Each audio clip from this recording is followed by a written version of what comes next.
जी अस्सलाम वालेकुम की हाल में तमाम भैन भाइयों के ठीक ठाक हो तो अलहमदुलिल्लाह असी भी बिल्कुल ठीक ठाक है ਹੁਣ ਤਾਂ क्योंकि अबू जी का ऑपरेट हो गया है सर्जरी वगैरह तो अबू जी रात दिन ਇੱਥੇ कमरा है ਇਹਦੇ ਵਿੱਚ शिफ्ट ਹੈਗੇ ਆ ਤੇ सिस्टर नईद और अपना खाला मेरी ਜਿਹੜੀ ਨਾ ਉਹ ਇੱਥੇ ਹੈਗੀਆਂ ਨੇ ਤੇ ਆਪਣਾ ਆਪਾਂ ਨੂੰ ਤੀਸਰਾ ਦਿਨ ਹੈ ਮੇਰੇ ਖਿਆਲ ਹੈ ਨਾ ਅੱਜ ਤੀਸਰਾ ਦਿਨ ਹੈਗਾ ਅਸੀਂ ਹਸਪੀਟਲ 'ਚ ਹੈਗੇ ਆ ਤੇ 3-4 ਦਿਨ ਹੋ ਗਏ ਨਾ ਵੀਡੀਓ ਬਣਾਈ ਕੋਈ ਨਹੀਂ 3-4 ਦਿਨ ਹੋ ਗਏ ਹੈਗੇ ਨੇ ਮੈਂ ਕਿਹਾ ਜਿਹੜਾ ਅੱਜ ਬਹਿਣਾ ਭਾਈਆਂ ਨਾਲ ਮਾੜਾ ਜਿਹਾ ਨਾ ਸ਼ੇਅਰ ਕਰ ਲਈਏ ਤੇ ਹਾਂ ਅੱਬੂ ਜੀ ਦੀ ਵੀਡੀਓ ਬਣਾਣੀ ਨਹੀਂ ਹੈਗੀ ਮੈਂ ਕਿਹਾ ਆਪਣੇ 'ਚ ਨਾ ਸ਼ੇਅਰ ਕਰ ਲਈਏ ਕਿਉਂਕਿ ਨਾ ਮਰੀਜ਼ ਦੀ ਵੀਡੀਓ ਨਹੀਂ ਬਣਾਣੀ ਚਾਹੀਦੀ क्योंकि काफ़ी लोग ने उन्होंने घर च मरीज़ है ने पहले लोग आवाज़ार होंगे है ने तो उपरों ना मतलब इस तरीके डिस्टर्ब दोबारा नहीं करना चाहिए बाकी जिन्हें घर के मतलब मरीज़ हैं ना सारे वास्ते दुआ हैगी कि अल्लाह पाक उन्होंने मरीज़ों को अल्लाह पाक शफा दे तंदुरुस्ती दे लंबी जिंदगी दे ते साडे अबू जी वास्ते तुसीं दुआ करा जे कि अल्लाह पाक अबू जी बहुत शुक्रिया अल्लाह पाक उन्होंने जिंदगी करे अल्लाह पाक जी जी तंदुरुस्ती देवे अल्लाह पाक उन्होंने अपने ज़ुबान में रखे बिल्कुल इस तरह ही हर वास्ते ढेर सारी दुआ ਅਸੀਂ करने हैं साडे वास्ते उवें ही साडी YouTube फैमिली जेना दुआवां करदी है कि बिल्कुल बहुत मेहरबानी होगी बहुत शुक्रिया ते अल्लाह दा शुक्र है तबीयत हुन अबू ठीक है कि आज ਅਸੀਂ आख्या चल छोटा मोटा डिनर की है ना 2-3 मिनट दी जेड़ी ना वीडियो बना के मतलब ना अपडेट दे दिए ते दुआ दी अपील जेड़ी हैगी ना वो बहन भरावां ने कर रहे हैं कि दुआ करया जे और नींदर दी वजह तो ना हकीकत बोलिया ही नहीं जा रहा है कि अखां ही नहीं पटियां जा रही क्योंकि नींदर बहुत ज़्यादा हैगी सिर्फ चाह पी के ना ते वो मतलब चाह पी ली दी ना तो नींदर जी ना 2 घंटे वास्ते गायब हो जाती है फिर नींदर आने लग जाती है फिर चाय हाँ जी चाय क्योंकि सारा दिन मतलब है ना इस मसले दे विच कोई इधरों दवाई लिया इधर जा इधर डॉक्टर बुला रहा फैल लैके जाओ इस तरीके ते बाकी नवाज और इजाज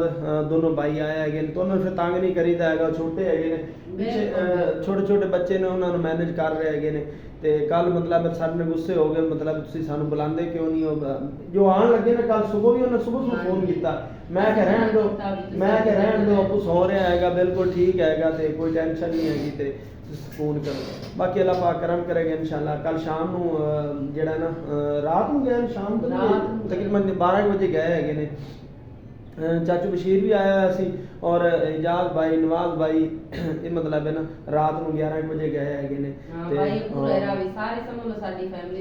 क्योंकि सामान वगैरह लैके दे गए है ने ग्लव्स हो गए दूसरा मास्क हो गया बाकी पानी वगैरह है मच्छर मार स्प्रे क्योंकि कमरा है ना पहले का तदे करके ना भी अंदर मच्छर वगैरह ना हो मच्छर की वजह ना सारा कुछ लैके हाँ जी हाँ बिल्कुल इस तरह ही ਤੇ ਅੱਬੂ ਜੀ ਆਸਤਾ ਆਸਤਾ ਠੀਕ ਹੋਣਗੇ ਤੇ ਲੇਕਿਨ ਅਜੇ ਥੋੜੀ ਸਮਝ ਲੋ ਦਿਲ ਵਿੱਚ ਸਾਡੇ ਅਜੇ ਡਰ ਜਿਹਾ ਹੈਗਾ ਤੇ ਸਾਰੇ ਭੈਣਾਂ ਦੀ ਦੁਆਵਾਂ ਇਨਸ਼ਾਅੱਲਾ ਕਰਨਗੇ ਤਾਂ ਅੱਬੂ ਜੀ ਬਹੁਤ ਜਲਦੀ ਜਿਹੜਾ ਕਿਉਂਕਿ ਕਿਸੇ ਦੀ ਅੱਲਾਹ ਪਾਕ ਜਿਹੜਾ ਦੁਆ ਨਹੀਂ ਹੋ ਜਿਹੜਾ ਸੁਣ ਲੈਂਦਾ ਹੈ ਬਿਲਕੁਲ ਕਬੂਲ ਕਰਦਾ ਤੇ ਅੱਲਾਹ ਸੋਹਣਾ ਜਿਹੜਾ ਮੇਰੇ ਅੱਬੂ ਜੀ ਨੂੰ ਸਿਹਤ ਤੰਦਰੁਸਤੀ ਦੇਵੇ ਕਿਉਂਕਿ ਮਾਂ ਬਾਪ ਜਿਹੜਾ अल्लाह पाक सोना जेना हार नु हाथ दा साया होंदे जेना कायम रखे वालिदैन सारे दे तंदुरुस्त रहन बिल्कुल दुनिया दी सारी चीज़ां जेना मिल जांदियां लेकिन जेना अम्मी अब्बू जेना इना दी एक समझ जेना वक्री होंदी है बिल्कुल क्यों नहीं इना दी मतलब है ना बैठे होए घर दे विच ना माशाअल्लाह अल्लाह पाक तंदुरुस्ती देवे बैठे होए बहुत है मंजे ते असि समझ ले वेख के जेना जिंदे रह खुश हो जांदे हैं बिल्कुल जेना बिल्कुल सेहतमंद तंदुरुस्त हो जाओ बिल्कुल मैं जेना बोल रही है ना थोड़ा कबाट के मेरे जेना वेखदे पहले हाँ जी कोई नहीं अल्लाह पाक करम करेगा इंशाल्लाह और तकरीबन तो नहीं रियल इतना 5वीं मंजिल ते असी शिफ्ट है गए ये देखो बाकी अल्लाह खैर करेगा इंशाल्लाह 5वीं मंजिल ते कमरा मिलया हैगा बाकी दुआ करो कि अल्लाह पाक अब्बू नू मुकम्मल सेहत और तंदुरुस्ती देवे इंशाल्लाह फिर पूरी जिंदगी विलाग ही बनाने है क्योंकि अगर विलागां दे तमे दे विच मतलब ऐसे तरीके क्योंकि साडी पूरी फैमिली दे ना कोई कारोबार ही नहीं होगा विलाग छोड़ के ना कोई कारोबार भी नहीं साडे हो रहा हैगा तिन्ना भरावां कोल भी रोटी खाण दे दिल कोई नहीं करदा किसे को हाँ जी जी क्योंकि भाई निवास दे भी मतलब है ना दूसरे तीसरे दिन विलाग आंदे रहे है ने मतलब 5वें दिन भी विलाग आंदे रहे है ने 5 दिन छुट्टियां हो गई 2 छुट्टियां हो गई क्योंकि साडा रेगुलर काम हैगा सी ते असी छुट्टियां तदे करके हो गई है ने अब्बू जी दी वजह तो ते अज भी ये बना रहे है विलाग इस तो बाद शायद मतलब है ना 3-4 दिन विलाग ना आवे ਆ ਨਹੀਂ ਸਕਦਾ ਜੱਬੂ ਦੀ ਤਬੀਅਤ ਠੀਕ ਰਹੇਗੀ ਜੱਬੂ ਦੀ ਤਬੀਅਤ ਬਿਲਕੁਲ ਠੀਕ ਹੋਈ ਤੇ ਫਿਰ ਤਾਂ ਇਸੇ ਤਰੀਕੇ 4-5 ਮਿੰਟ ਦਾ ਵਲੌਗ ਤੁਹਾਡੇ ਤੱਕ ਪਹੁੰਚ ਜਾਵੇਗਾ ਭੈਣਾਂ ਭਾਈਆਂ ਤੱਕ। ਤੇ ਤੁਸੀਂ ਦੁਆ ਕਰਨੀ ਕਿ ਅੱਬੂ ਜੀ ਨੂੰ ਅੱਲਾਹ ਪਾਕ ਸਿਹਤ ਤੰਦਰੁਸਤੀ ਦੇਵੇ।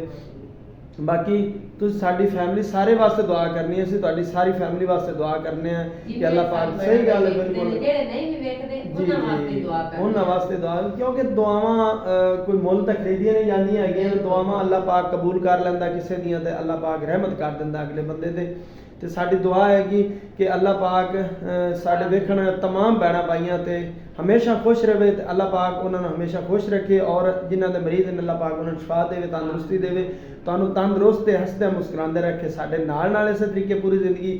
ਔਰ ਦੁਆ ਕਰੋ ਜ਼ਿੰਦਾ ਰਹੇ ਤੇ ਇਨਸ਼ਾਅੱਲਾ ਤੁਹਾਡੇ ਨਾਲ ਰਵਾਂਗੇ। ਤੇ ਬਾਕੀ ਅੱਬੂ ਜੀ ਵਾਸਤੇ ਸਪੈਸ਼ਲ ਦੁਆ ਕਰਿਆ ਜੇ, ਸਾਡੇ ਤਿੰਨਾਂ ਚਾਰਾਂ ਫੈਮਲੀਆਂ ਵਾਸਤੇ ਤੁਸੀਂ ਦੁਆ ਕਰਨੀ ਹੈ ਕਿ ਸਾਡੇ ਤਿੰਨੇ ਭਾਈ ਜਿਹੜੇ ਅਸੀਂ ਹੈਗੇ ਆ, ਸਾਡੀ ਬੱਚੇ ਨੇ, ਕਿਉਂਕਿ ਬੱਚੇ ਛੱਡ ਕੇ ਅਸੀਂ ਇੱਥੇ ਰੁਲਦੇ ਫਿਰਨੇ ਹਾਂ। ਨਵਾਜ਼ ਤਜਾਜ਼ ਆਉਂਦੇ ਪਏ ਹੈਗੇ, ਉਹਨਾਂ ਰਾਤ ਨੂੰ ਜਾਣਾ ਹੈਗਾ, ਸਾਰਾ ਦਿਨ ਇੱਥੇ ਪਿੱਛੇ ਬੱਚਿਆਂ ਦਾ ਸਟੈਂਡ ਅਪ ਤਾਂ ਫਿਰ ਮਤਲਬ ਹੈ ਨਾ ਉਹਨਾਂ ਦੀ ਮਾਵਾਂ ਹੈਗੀਆਂ ਨੇ, ਉਹ ਘਰ ਦੇ ਕੰਮ ਸੰਭਾਲਣਗੀਆਂ, ਮਤਲਬ ਪਿੱਛੇ ਬੱਚਿਆਂ ਨੂੰ ਮਹਿਮਾਨ ਉੱਥੇ ਜ਼ਿਆਦਾ ਤੱਕ ਜਿਹੜਾ ਇੱਥੇ ਉਹਨਾਂ ਨੂੰ ਜਿਹੜਾ ਰੋਕ ਦਿੰਦੇ ਆ, ਫਿਰ ਸਮਝ ਲਓ ਜਿਹੜਾ ਬੰਦਾ ਅੱਛਾ ਨਹੀਂ ਲੱਗਦਾ ਜੀ ਅਗਲੇ ਨੂੰ ਜ਼ਲੀਲ ਕਰਨਾ ਹੀ, ਉੱਥੇ ਕੋਈ ਆ ਜਾਂਦਾ ਉਹਨਾਂ ਦਾ ਖਾਣਾ ਵਗੈਰਾ ਬਣਾਉਣਾ, ਪਾਣੀ ਬੜੀ ਮੁਸ਼ਕਿਲ ਹੁੰਦੀ ਹੈ, ਬੜੀ ਮੁਸ਼ਕਿਲ ਹੁੰਦੀ ਹੈ। ਬਾਕੀ ਉਹਨਾਂ ਨੇ ਹੈਗਾ ਵੀ ਤੁਸੀਂ ਜਿਹੜਾ ਉੱਥੇ ਰਹੋ, ਤਾਂ ਮੀਂਹ ਦੀ ਹੋਰੀ ਕੱਲ ਆਇਆ ਜਿਹੜਾ ਛੋਟੀ ਮੇਰੀ ਭੈਣ ਨਹੀਂ ਆਈ, ਉਹਨੂੰ ਨੇ ਫਿਰ ਜਿਹੜਾ ਗਲਾ ਦਿੱਤਾ ਸੀ, ਆਖਿਆ ਚਲ ਅਸੀਂ ਵੱਡੇ ਆ, ਅਸੀਂ ਜਿਹੜਾ ਸਮੁੰਦਰ ਤੇ ਜਿਹੜਾ ਰਹਿ ਲਵਾਂਗੇ, ਮੈਨੇਜ ਕਰ ਲਾਂਗੇ ਤੇ ਤੁਸੀਂ ਜਿਹੜਾ ਚਲੇ ਜਾਓ। ਸਹੀ ਗੱਲ ਤੇ ਕੋਈ ਨਹੀਂ, ਅੱਲਾਹ ਪਾਕ ਕਰਮ ਕਰੇਗਾ। ਬਾਕੀ ਦੁਆ ਕਰਿਆ ਜੇ ਅੱਬੂ ਜੀ ਵਾਸਤੇ, ठीक है इंशाल्लाह। कल की वीडियो फिर मुलाकात होगी। तमाम बहन भाई की इजाजत चाहते हैं। बाकी वार्ड का विजिट इंशाल्लाह जे कल अबू जी तबीयत बिल्कुल ठीक हुई माशाल्लाह काफी समझो जेना जेना सहूलतां है बहुत ज्यादा जेना सफाई हैगी है, बड़ी माशाल्लाह सफाई भी है, सहूलतां भी हैगियां ने, सब कुछ हैगा। अल्लाह पाक डॉक्टरां नु इस तरीके खुश रखे। हकीकत है समझ थे और मरीज हैगे ने, अल्लाह पाक हाल शिफा दे, बिहार में अपने जुबान इस रखे। बाकी ख्वारी तो होंदी है, जे घर किवें हुंदा है ते बाहर बंदा किवें हुंदा है, ख्वारी तो बहुत ज्यादा होंदी, सारी रात जागना पैंदा, सारा दिन भजना पैंदा, जागना पैंदा, क्योंकि मरीज दे नाल रहना बहुत बड़ा मुश्किल काम होंदा हैगा। ते क्योंकि अबू जी हैगे ने इस तरीके अल्लाह पाक सारिਆਂ ਨੂੰ तौफीक देवे। वालदैन अगर किसी दे बीमार होना बल्कि अल्लाह पाक शिफा देवे, कोई मसला ना बने। जे अगर किसी दा मसला बने तो वालदैन दे कंधे नाल कंधा मिला के खड़े होना चाहिए हैगा, ਤੇ ਉਹਨਾਂ ਦੀ ਤੰਦਰੁਸਤੀ ਵਾਸਤੇ ਦੁਆ ਵੀ ਕਰਨੀ ਚਾਹੀਦੀ ਹੈ ਤੇ ਦਵਾ ਵੀ ਕਰਨੀ ਚਾਹੀਦੀ ਹੈ, ਕਿ ਨਾਲ ਰਹਿਣਾ ਵੀ ਚਾਹੀਦਾ, ਉਹਨਾਂ ਦੀ ਖਿਦਮਤ ਵੀ ਕਰਨੀ ਚਾਹੀਦੀ ਹੈਗੀ। ਠੀਕ ਹੈ ਨਾ, ਕਿਉਂਕਿ ਤੌਫੀਕ ਕਿਸੇ ਨੂੰ ਮਿਲਦੀ ਹੈ, ਅੱਲਾਹ ਪਾਕ ਤੌਫੀਕ ਦਿੰਦਾ ਹੈਗਾ ਤੇ ਅੱਲਾਹ ਪਾਕ ਫਿਰ ਖੁਸ਼ ਹੁੰਦਾ ਹੈਗਾ ਕਿ ਮੇਰੇ ਮਤਲਬ ਬੰਦੇ ਵੇਖੇ ਨਾ ਆਪਣੇ ਵਾਲदैन ਦੀ ਖਿਦਮਤ ਕਿਸ ਤਰ੍ਹਾਂ ਕਰ ਰਹੇ ਹੈਗੇ ਨੇ। ਇਹ ਕੋਈ ਦਿਖਾਵਾ ਨਹੀਂ ਹੈਗਾ, ਇਹ ਕੋਈ ਗੱਲ ਨਹੀਂ ਹੈਗੀ। ਅੱਲਾਹ ਪਾਕ ਇਹਦਾ ਅਜਰ ਦੇਣਾ ਹੈਗਾ, ਅੱਲਾਹ ਪਾਕ ਨੇ ਅਜਰ ਅਜ਼ੀਮ ਦੇਣਾ ਹੈਗਾ ਇਹਦਾ, ਤੇ ਤੁਸੀਂ ਅਜਰ ਮਤਲਬ ਕਮਾਣਾ ਹੈਗਾ। ਠੀਕ ਹੈ ਨਾ, ਤੁਸੀਂ ਖਿਦਮਤ ਕਰੋ, ਅੱਲਾਹ ਪਾਕ ਜ਼ਰੂਰ ਅਜਰ ਦੇਵੇਗਾ, ਜ਼ਰੂਰ ਅਜਰ ਦੇਵੇਗਾ। ਇਸ ਜਾਨ ਵਿੱਚ ਦੇਵੇਗਾ ਤਾਂ ਅਗਲੇ ਜਾਨ ਵਿੱਚ ਦੇਵੇਗਾ। ਵਾਲदैन ਦੀ ਆਪ ਹੀ ਹੁੰਦਾ ਹੈ, ਆਪ ਬੱਚਿਆਂ ਛੋਟੇ ਕਿਸ ਤਰ੍ਹਾਂ ਪਾਲਣਾ, ਸਾਂਭਣਾ, ਸਾਰੇ ਸਮੂਹ ਉਹਨਾਂ ਦੇ ਖਰਚੇ ਉਠਾਉਣੇ, ਸਾਰਾ ਕਰਨਾ। ਜਦੋਂ ਇਹ ਟਾਈਮ ਹੁੰਦਾ ਨਹੀਂ ਸਮੂਹ ਜਿਹੜਾ ਮਾਂ ਬਾਪ ਦਾ ਇੱਕ ਸਮਝ ਲਓ ਜਿਹੜਾ ਬੱਚਿਆਂ ਵਾਲਾ ਟਾਈਮ ਹੁੰਦਾ ਹੈ ਬਿਲਕੁਲ ਆਪਣੇ ਤੇ ਵੀ, ਤੇ ਆਪਾਂ ਵੀ ਜਿਸ ਤਰ੍ਹਾਂ ਜੋ ਚੀਜ਼ ਮਾਂ ਬਾਪ ਮੰਗੇ, ਜੋ ਚੀਜ਼ ਉਹਨਾਂ ਸਮਝ ਲਓ ਕਵੇ ਫੌਰੀ ਤੌਰ ਉਹਨਾਂ ਦੀ ਪੂਰੀ ਔਰ ਦੇਣੀ ਚਾਹੀਦੀ। ਬਿਲਕੁਲ ਆਪਣੀ ਜਦੋਂ ਆਪਾਂ ਹੁੰਨੇ ਆ ਨਾ ਤੇ ਆਪਾਂ ਕਹਿੰਦੇ ਆ ਵੀ ਸਾਨੂੰ ਜਿਹੜਾ ਆ ਚੀਜ਼ ਚਾਹੀਦੀ ਹੈ, ਕਲਰ ਦੀ ਸ਼ੂਜ਼ ਚਾਹੀਦੇ ਨੇ, ਕੱਪੜਾ ਚਾਹੀਦਾ ਹੈ, ਆਪਣੀ ਉਹ ਜੇ ਸਲਾਹ ਤੇ ਹੋਵੇ ਮੁਸ਼ਕਿਲ ਹੈ ਚੀਜ਼ ਆਪਾਂ ਨੂੰ ਜਿਹੜਾ ਲਿਆ ਕੇ ਦਿੰਦੇ। ਬਿਲਕੁਲ ਆਪਾਂ ਨੂੰ ਜਿਹੜਾ ਅੱਗੇ ਸਮਝਣਾ ਚਾਹੀਦਾ, ਜਦੋਂ ਮਾਂ ਬਾਪ ਬੁੜੇ ਹੋ ਜਾਂਦੇ ਨਾ ਤੇ ਉਸ ਵਕਤ ਆਪਾਂ ਨੂੰ ਉਹਨਾਂ ਦਾ ਜਿਹੜਾ ਖਿਆਲ ਰੱਖਣਾ। ਮਤਲਬ ਇਹ ਹੈ ਨਾ, ਤੁਸੀਂ ਇਹ ਤਾਂ ਜਿਸ ਤਰ੍ਹਾਂ ਗੱਲ ਬਣੀ ਹੋਏਗੀ, ਜੈਸਾ ਕਰੋਗੇ ਵੈਸਾ ਭਰੋਗੇ, ਕਿ ਤੁਸੀਂ ਅੱਜ ਵਾਲदैन ਦੀ ਖਿਦਮਤ ਕਰੋਗੇ ਨਾ ਤਾਂ ਤੁਹਾਡੀ ਔਲਾਦ ਵੀ ਤੁਹਾਡੀ ਖਿਦਮਤ ਕਰੇਗੀ, ਮਤਲਬ ਬਿਮਾਰ ਹੋਣ ਦੀ ਕਰੇਗੀ, ਉਸ ਤਰੀਕੇ ਨਾਲ ਤੰਦਰੁਸਤੀ ਵੀ ਹੋਗੇ, ਤੁਹਾਨੂੰ ਕਿਸੇ ਚੀਜ਼ ਜ਼ਰੂਰਤ ਹੋਗੀ ਤੁਸੀਂ ਦੇਓਗੇ। ਜਿਸ ਤਰ੍ਹਾਂ ਵਾਲदैन ਨਾਲ ਤੁਸੀਂ ਸਲੂਕ ਕਰੋਗੇ, ਉਸੇ ਤਰੀਕੇ ਦਾ ਅੱਲਾਹ ਦੇ ਹੁਕਮ ਨਾਲ ਅੱਲਾਹ ਪਾਕ ਸਲੂਕ ਤੁਹਾਡਾ ਕਰਵਾਵੇਗਾ ਇਨਸ਼ਾਅੱਲਾ। ਤੇ ਬਾਕੀ ਬੱਚੇ ਜਿਹੜੇ ਨੇ ਉਹਨਾਂ ਨੂੰ ਇਹੀ ਮਤਲਬ ਸਮਝ ਬੂਝ ਦਿੱਤੀ ਕਿ ਆ ਦੇਖੋ ਮੈਂ ਵਾਲदैन ਦਾ ਕਰ ਰਿਹਾ ਤੇ ਤੁਸੀਂ ਵੀ ਕੱਲ ਨੂੰ ਇਸੇ ਤਰੀਕੇ ਆਪਣੇ ਵਾਲदैन ਦਾ ਕਰਨਾ ਹੈਗਾ। ਬਾਕੀ ਸਾਡੀ ਦੁਆ ਹੈ ਕਿ ਅੱਲਾਹ ਪਾਕ ਇਸੇ ਤਰੀਕੇ ਸਾਰਿਆਂ ਦੇ ਸਿਰ ਤੇ ਵਾਲदैन ਦਾ ਸਾਇਆ ਰੱਖੇ ਤੇ ਬੱਚਿਆਂ ਨੂੰ ਅੱਲਾਹ ਪਾਕ ਇਸੇ ਤਰੀਕੇ ਹਿਦਾਇਤ ਦੇਵੇ ਤੇ ਵਾਲदैन ਦੀਆਂ ਮਤਲਬ ਖਿਦਮਤਾਂ ਕਰਦੇ ਰਹਿਣ। ਬਾਕੀ ठीक है इंशाल्लाह, कल की वीडियो फिर मुलाकात होगी। अल्लाह हाफिज़। बिस्मिल्लाहिर्रहमानिर्रहीम, अस्सलाम वालेकुम। की हाल चाल है मेरे तमाम बहन भाई, उम्मीद करने कि मेरे तमाम बहन भाई बिल्कुल ठीक ठाक उसने मैं भी अल्लाह के फजल ते करम ना बिल्कुल ठीक ठाक हाँ। तो आप जहाँ भी रहो खुश रहो, आबाद रहो, हंसते रहो तो मुस्कुराते रहो। हमारे डेढ़ से दूर साथ हो मेरे को दो में याद तो सब तो पहले जाके हसन डेली लाइफ में सब्सक्राइब करो, लाइक करो, शेयर करो, अच्छे कमेंट कीते करो। ਤੇ ਅਸੀਂ ਅੱਜ ਜਿਹੜਾ ਨੇ ਇੱਥੇ ਪਹੁੰਚ ਆਏ ਹਾਂਗੇ ਜਿੱਥੇ ਜਿਹੜਾ ਨਾ ਆਪਾਂ ਮਿਸਤਰੀ ਲਾਏ ਉਹਨੇ ਉਹ ਸਾਰੀ ਲੱਗੀ ਹੋਈ ਹੈਗੀ, ਮਿਸਤਰੀਆਂ ਦਾ ਕੰਮ ਕਰ ਰਿਹਾ ਹੈਗਾ। ਤੁਹਾਨੂੰ ਪਤਾ ਹੈਗਾ ਕਿ ਜਿਸ ਤਰ੍ਹਾਂ ਅੱਬੂ ਜਾਨ ਦੀ ਵੀ ਪਰੇਸ਼ਾਨੀ ਬਹੁਤ ਜ਼ਿਆਦਾ ਬਣੀ ਹੋਈ, ਫਿਰ ਵੀ ਜਿਹੜਾ ਨਾ ਅਸੀਂ ਇਹਦਾ ਕੰਮ ਨਹੀਂ ਰੋਕਿਆ ਹੈਗਾ ਕਿ ਅੱਲਾਹ ਪਾਕ ਨੇ ਸਾਡੀ ਡਿਊਟੀ ਲਾਈ ਹੈ ਤੇ ਇਹ ਵੀ ਅਸੀਂ ਆਪ ਦੀ ਜਿਹੜਾ ਨਾ ਜ਼ਿੰਮੇਵਾਰੀ ਪੂਰੀ ਕਰਨੀ ਹੈਗੀ। ਤੇ ਜਿਹੜਾ ਕੰਮ ਅੱਜ ਹੋਇਆ ਨਾ ਉਹ ਵੀ ਤੁਹਾਨੂੰ ਤਕਾਨੀ ਆਂਗੇ ਕਿਤਨਾ ਕੁ ਹੋ ਗਿਆ, ਕਿਹੜੇ ਕਿਹੜੇ ਕੰਮ ਆਪਾਂ ਨਾ ਹੋ ਗਿਆ ਤੇ ਕਿਹੜਾ ਕਿਹੜਾ ਰਹਿ ਗਿਆ। ਬਾਕੀ ਜਿਹੜਾ ਨਾ ਮਿਸਤਰੀ ਭਾਈ ਜਿਹੜਾ ਹੈਗਾ ਵਾਸ਼ਰੂਮ ਦਾ ਪਲਸਤਰ ਸਾਰਾ ਮੁਕੰਮਲ ਕਰ ਲਿਆ ਇਸ ਤੇ ਇੱਟਾਂ ਜਿਹੜੀਆਂ ਨਾ ਆਪਣੀਆਂ ਬਚ ਗਈਆਂ ਨੇ ਹਾਲੇ ਤੇ ਗਟਰ ਉੱਤੇ ਵੀ ਲੱਗਣੀਆਂ ਨੇ, ਖਾਡਾ ਜਿਹੜਾ ਉਹ ਵੀ ਬਣਨਾ ਹੈਗਾ। ਤੇ ਬਾਕੀ ਸੀਟ ਜਿਹੜੀ ਨਾ ਵਾਸ਼ਰੂਮ ਦੀ ਉਹ ਲਾ ਰਿਹਾ ਹੈਗਾ, ਉਹਦੀ ਵਾਇਰਿੰਗ ਤੇ ਲੱਗੀ ਹੋਇਆ ਹੈਗਾ। ਪੈਪ ਜਿਹੜਾ ਉਹ ਵੀ ਪਾ ਲਿਆ ਇਸ ਬਾਕੀ ਵਾਸ਼ਰੂਮ ਜਿਹੜੀ ਨਾ ਉਹ ਵੀ ਬਣਾ ਰਿਹਾ ਹੈਗਾ ਤੇ ਪਾਣੀ ਜਿਹੜਾ ਨਲਕੇ ਤੋਂ ਭਰ ਕੇ ਨਾ ਤੇ ਇੱਟਾਂ ਜਿਹੜੀਆਂ ਨੂੰ ਤਰ ਕਰ ਰਹੇ ਨੇ। ਫੇਰ ਜਿਹੜੀ ਨਾ ਇਤਨੀ ਆਪਣੇ ਕੋ ਪਈ ਜਾਂਦੀ ਜਿਹੜੀਆਂ ਸਲਿੱਪਾਂ ਬਣਾਉਣੀਆਂ ਨੇ ਨਾ ਤੇ ਉਹ ਜਿਹੜਾ ਖਾਡਾ ਬਣਾਉਣਾ ਉਸਨੇ ਆਪਣਾ ਕੰਮ ਜਿਹੜਾ ਮੁਕੰਮਲ ਹੋ ਜਾਵੇਗਾ। ਬਾਕੀ ਜਿਹੜਾ ਪਲਸਤਰ ਵਾਸਤੇ ਆਪਾਂ ਨੂੰ ਰੇਤਾ ਜਿਹੜਾ ਨਾ ਹੋਰ ਲੈਣਾ ਪੈਣਾ ਹੈਗਾ। ਤੇ ਬਾਕੀ ਜਿਹੜੀਆਂ ਇੱਟਾਂ ਬਚੀਆਂ ਨੇ ਉਹਦਾ ਮੇਰਾ ਇਰਾਦਾ ਇਹ ਹੈਗਾ ਵੀ ਇੱਥੇ ਜਿਹੜਾ ਨਾ ਗੁਸੇਨ ਜਿਹੜਾ ਨਾ ਇਹ ਥੋੜਾ ਜਿਹੜਾ ਨਾ ਪਲਸਤਰ ਕਰ ਲਵਾਂਗੇ, ਵੇਖ ਲਵਾਂਗੇ ਨੇ ਸੀਮੈਂਟ ਬਚਦਾ ਜਾਂ ਨਹੀਂ ਬਚਦਾ ਹੈਗਾ। ਇਹਨਾਂ ਇੱਟਾਂ ਦੇ ਥੱਗੂ ਜਿਹੜਾ ਜਗ੍ਹਾ ਪੱਕੀ ਕਰ ਦੇਵਾਂਗੇ ਕਿ ਬਾਰਿਸ਼ ਵਗੈਰਾ ਆਵੇ ਨਾ ਤੇ ਅੰਮੀ ਜਾਨ ਨੂੰ ਜਿਹੜਾ ਨਾ ਕੋਈ ਪਰੇਸ਼ਾਨੀ ਜਾਂ ਟੈਨਸ਼ਨ ਨਾ ਬਣੇ ਕਿ ਤਿੜਕੇ ਨਾ ਜਾਂ ਡਿੱਗੇ ਨਾ, ਕਿਉਂਕਿ ਮਿੱਟੀ ਜਿਹੜੀ ਨੇ ਇਹ ਚੀਕਣੀ ਹੈਗੀ ਤੇ ਇੱਥੋਂ ਬੰਦਾ ਗਿਰ ਜਾਂਦਾ ਹੈਗਾ। ਤੇ ਬਾਕੀ ਜਿਹੜਾ ਨਾ ਅੰਮੀ ਜਾਨ ਜਿਹੜਾ ਨਾ ਇੱਥੇ ਚੁੱਲ੍ਹਾ ਲੈ ਕੇ ਆ ਗਈ ਹੈਗੀ, ਇੱਥੇ ਜਿਹੜਾ ਸਾਰੀ ਰੈਸ਼ ਲੈ ਆਈ ਕਿਉਂਕਿ ਇਹਨਾਂ ਦਾ ਸਮਿਆਂ ਨਹੀਂ ਬਸ ਥੋੜਾ ਜਿਹਾ ਸੀਗਾ ਜਿਹੜਾ ਦਾ ਚੁੱਕ ਕੇ ਲੈ ਆਨੇ ਤੇ ਇੱਥੇ ਹੁਣ ਜਿਹੜਾ ਨਾ ਖਾਣਾ ਖੁਣਾ ਪਕਾਉਂਦੇ ਨੇ। ਰੈਸ਼ ਪੱਕੀ ਇੱਥੇ ਰੱਖ ਲਈ ਆ ਇਹਦਾ ਕਿਚਨ ਹੈਗਾ, ਜਿਹੜੇ ਬਰਤਨ ਵਗੈਰਾ ਹੁੰਦੇ ਨੇ ਇੱਥੇ ਜਿਹੜਾ ਨਾ ਟੰਗ ਦਿੰਦੀ ਗੀ। ਅੰਦਰ ਭਾਈ ਨਾਲ ਸੀਮੈਂਟ ਵੀ ਬਣਾਇਆ ਹੋਏਗਾ, ਅੰਮਾ ਨਾਲ ਜਿਹੜਾ ਇਹਨਾਂ ਦਾ ਟਰੰਕ ਹੀ ਰੱਖਿਆ ਹੋਏਗਾ, ਇਹਦੇ ਵਿੱਚ ਹੀ ਅੰਮਾ ਦੇ ਜਿਹੜੇ ਹੁੰਦੇ ਨੇ ਨਾ ਚੀਜ਼ਾਂ ਉਹ ਇੱਥੇ ਕੱਪੜੇ ਕੁਪੜੇ ਰੱਖ ਲੈਂਦੀ ਗੀ। ਬਾਕੀ ਆਟੇ ਵਾਲੀ ਜਿਹੜੀ ਨਾ ਬੜੋਲੀ ਹੈਗੀ ਤੇ ਸੀਮੈਂਟ ਇੱਥੇ ਨਾ ਬਣਾਇਆ ਹੋਏਗਾ। ਤੇ ਆਹ ਜਿਹੜੀ ਬਾਰੀ ਹੈ ਨਾ ਇਹ ਮਾਸ਼ਾਅੱਲਾ ਜਦੋਂ ਪਲਸਤਰ ਹੋ ਗਈ ਨਾ ਮੁਕੰਮਲ ਹੋ ਗਈ ਫਿਰ ਅੰਮਾ ਦੀ ਸਾਰੀਆਂ ਚੀਜ਼ਾਂ ਜਿਹੜੀਆਂ ਨੇ ਇੱਥੇ ਵਿੱਚ ਰੱਖੀਆਂ ਜਾਣਗੀਆਂ। ਬਰਤਨ ਵਿੱਚ ਜੋੜ ਲੈ, ਰੋਟੀਆਂ ਰੱਖ ਦਿੱਤੀਆਂ, ਸਾਲਨ ਰੱਖ ਦਿੱਤਾ, ਉਤਲੀ ਸਾਈਡ ਤੇ ਕੁਰਾਨ ਪਾ ਕੇ ਰੱਖ ਲਵੇਗੀ। ਇਹਦੇ ਵਾਸਤੇ ਹੀ ਆਪਾਂ ਜਿਹੜੇ ਸਰੀਏ ਨੇ ਨਾ ਉਹ ਚਾਹੀਦੇ ਨੇ, ਸਰੀਏ ਲੈਣੇ ਪਾਉਣੇ ਨੇ ਤੇ ਫਿਰ ਉਹ ਸਲਿੱਪਾਂ ਜੀ ਬਣਨਗੇ ਤੇ ਇੱਥੇ ਲੱਗਣਗੇ। ਅੰਮਾ ਵੀ ਜਿਹੜਾ ਨਾ ਮਿਸਤਰੀਆਂ ਦਾ ਖਾਣਾ ਬਣਾ ਕੇ ਲੈ ਕੇ ਇੱਥੇ ਆ ਗਈ ਹੈ। ਉਸ ਤਰ੍ਹਾਂ ਹੀ ਨਾ ਪੱਕੀ ਰਹਿਸ਼ ਅੰਮਾ ਨੇ ਇੱਥੇ ਹੀ ਰੱਖ ਲਈ ਹੈਗੀ। ਸਾਰਾ ਜਿਹੜਾ ਨਾ ਉਦੋਂ ਸਮਾਨ ਚੁੱਕ ਕੇ ਲੈ ਕੇ ਆ ਗਈ। ਬਾਕੀ ਇਹਨਾਂ ਦਾ ਸਮਾਨ ਜ਼ਿਆਦਾ ਕੋਈ ਨਹੀਂ ਸੀ, ਇੱਕ ਟਰੰਕ ਸੀਗਾ ਤੇ ਇੱਕ ਆਟੇ ਵਾਲੀ ਜਿਹੜੀ ਬੜੋਲੀ ਸੀਗੀ। ਮਾਸ਼ਾਅੱਲਾ ਅੱਜ ਤਬੀਅਤ ਠੀਕ ਹੈ ਹੈਂ? ਹਾਂ ਜਦੋਂ ਠੀਕ ਹੁੰਦੀ ਨਾ ਉਦੋਂ ਫਿਰ ਗੱਲਾਂ ਆਪਣੇ ਆਪ ਹੀ ਕਰਦੀ ਹੈਗੀ। ਤੇ ਬਾਕੀ ਜਿਹੜਾ ਨਾ ਮਿਸਤਰੀ ਲੱਗਿਆ ਹੋਏਗਾ, ਪਲਸਤਰ ਦਾ ਕੰਮ ਜਿਹੜਾ ਨਾ ਹੋ ਰਿਹਾ ਹੈਗਾ ਤੇ ਉਮੀਦ ਹੈ ਵੀ ਅੱਜ ਪਲਸਤਰ ਦਾ ਕੰਮ ਸਾਰਾ ਮੁਕੰਮਲ ਹੋ ਜਾਏ ਵਾਸ਼ਰੂਮ ਦਾ। ਕਿ ਹੁਣ ਜਿਹੜਾ ਨਾ ਚੱਲਣੇ ਹੈਗੇ ਉਹਦੇ ਹਸਪੀਟਲ ਅੱਬੂ ਲੈ ਜਾਣਾ ਹੈਗਾ ਤੇ ਮੈਂ ਆਖਿਆ ਇੱਥੋਂ ਜਿਹੜਾ ਨਾ ਕੰਮ ਤੱਕ ਲੈਣੀ ਕਿੰਨਾ ਕੁ ਹੋ ਗਿਆ ਕਿੰਨਾ ਕੁ ਨਹੀਂ।